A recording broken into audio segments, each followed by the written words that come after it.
So the topic for today is going to be the remembering part of Shabbat. We said that yesterday that there's remembering and also observing, the positive versus the negative. But I never realized how much is written actually about the idea of ZACHOR in Judaism. Many Holocaust commemoration services have the word Yizkor or ZACHOR at the center of their focus. Um, and as we are losing Holocaust survivors year by year, it is, I think, more important to remember.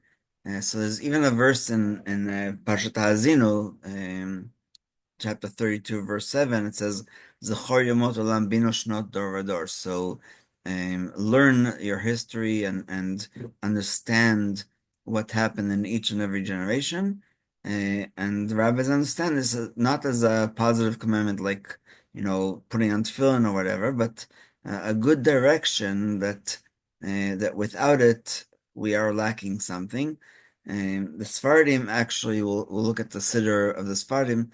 The Sephardim actually consider it a mitzvah that is divided to 10, but the Ashkenaz Siddur just says that there's 6 remembrances, and some of them are mitzvah, some of them are not considered that. So, Zechirat Yetziat Mitzrayim, the Exodus, Tizkor et Yom Zetcha Meretz Mitzrayim Kol Mechayecha. We discussed that a few times about Marev, about Haggadah, about, is it something that is constant?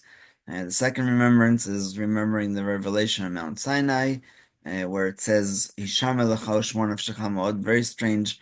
They're using actually the language of Shamor to tell us not to forget what we had experienced in Mount Sinai.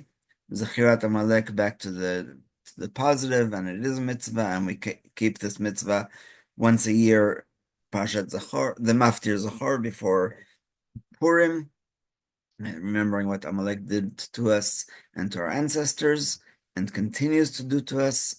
Zechirat Maseh Egel, the sin of the golden calf.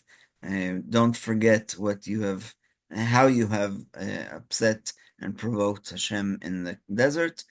Zechirat Maseh Miriam was explained by the Chafetz Chaim as the mitzvah of not speaking Lashon Hara.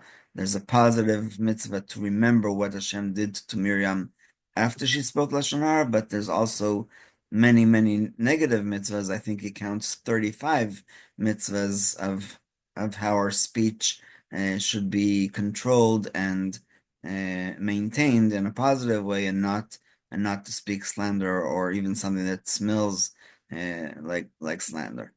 And Zechirat Shabbat, of course, which is where we're up to in our study, remembering the Shabbat, which is again for sure a mitzvah. And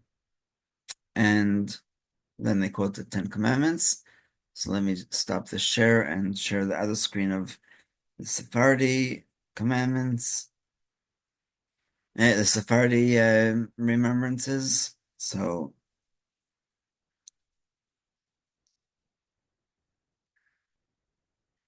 this is from Sidur Dot Mizrach. As far as I could see, there's no difference between Rav Mordechai Eliyahu, Rav Avadia, and others. L'Shem Yichud Kudsha Brichu. So this is unfortunately is not translated to English, but it has the introduction just like other mitzvot, Kabbalistic or Hasidic. Behold, I am about to fulfill the commandments to remember 10 things that every person is supposed to remember every day. Ve'elohem Yetziat Mitzrayim, V'Shabbat, V'Aman. The Ashkenazim do not count the man as one of them. Maaseh Amalek, Ma'amad Har Sinai, both of them we do.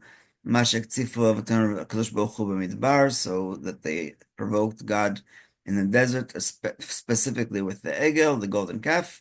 And Mashi Yatzu Balak Bilam, what Balak and Bilam wanted to do, that's from one of the minor prophets, where it says Zachor Ma'yatz Alecha Balak. So it's not in the Torah, so that's why I think Ashkenazim don't count it. Maaseh Miriam Nevi'ah, what she did, Mitzvat Zacharta et Hashem Elokecha Ki Hu Noten Lecha Koach La'asot Chayil.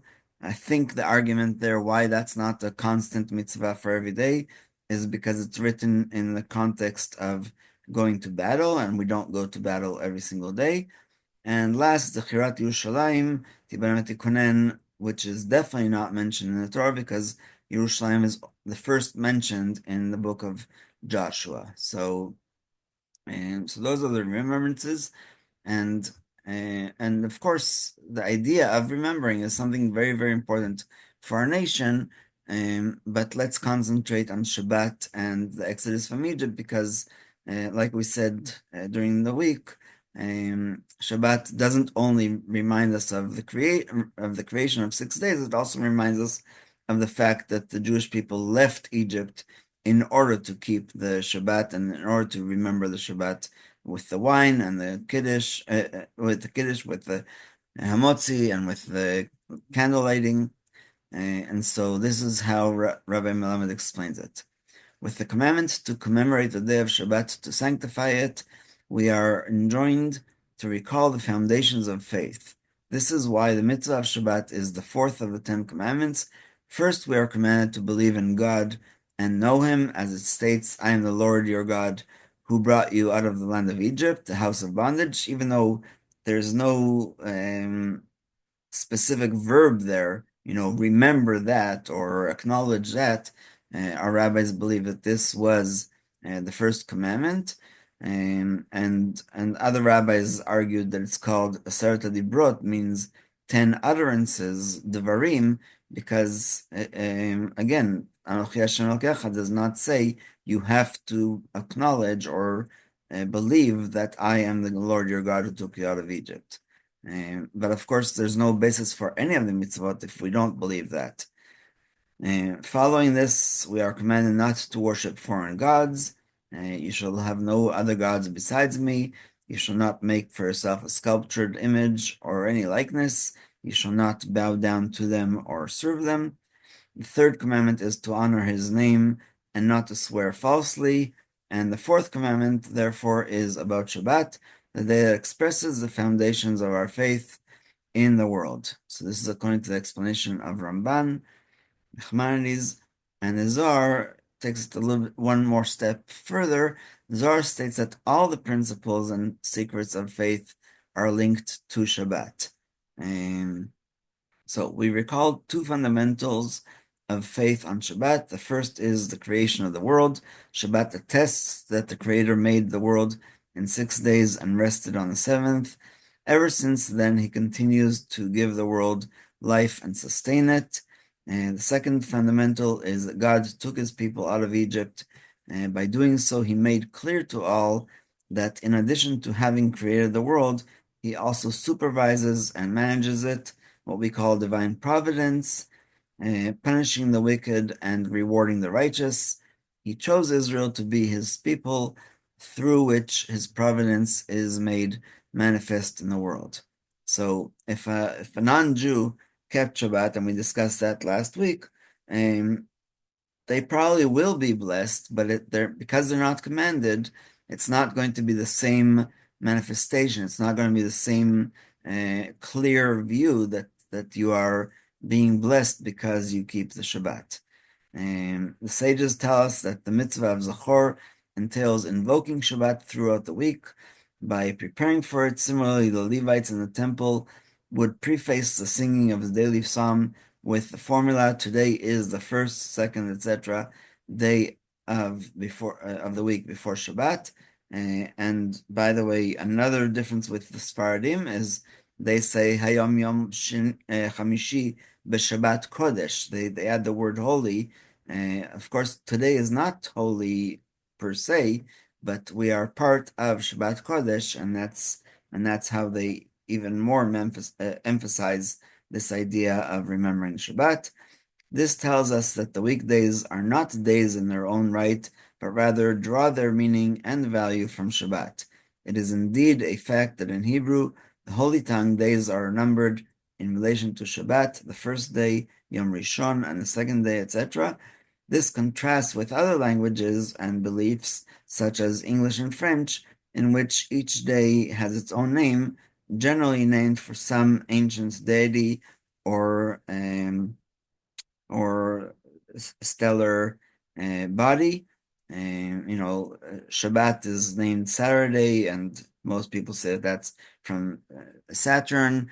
Monday is from the moon. Sunday is from the sun. So those are all stellar constellations, and has no connection to Shabbat, and that's why we believe that our days begin on Motzei Shabbat, or our week begins on Motzei Shabbat. That's why we say that. Last, the primary way in which we fulfill the mitzvah of ZACHOR is through Kiddush, in which we invoke the central themes of Shabbat in belief. The sages instituted that Kiddush be recited over a cup of wine and shortly before a meal, so that Shabbat would be mentioned at a time of joy and pleasure, as Scripture states, "Call Shabbat delight." That's from Yeshayahu, which also a lot of Sfaradim actually preface the Kiddush with this paragraph on Shabbat morning, and we're going to be reading it. No, not next Shabbat, because next Shabbat is Machar Chodesh, but on Shabbat it is also Rosh Chodesh. And although we fulfill the basic obligation of ZACHOR through Kiddush, the mitzvah in principle is to sanctify the entire day. The Torah states, commemorate the day of Shabbat to sanctify it, implying that the entire day should be set aside for holy matters, Torah study, and attending lectures by Torah scholars. So let me stop here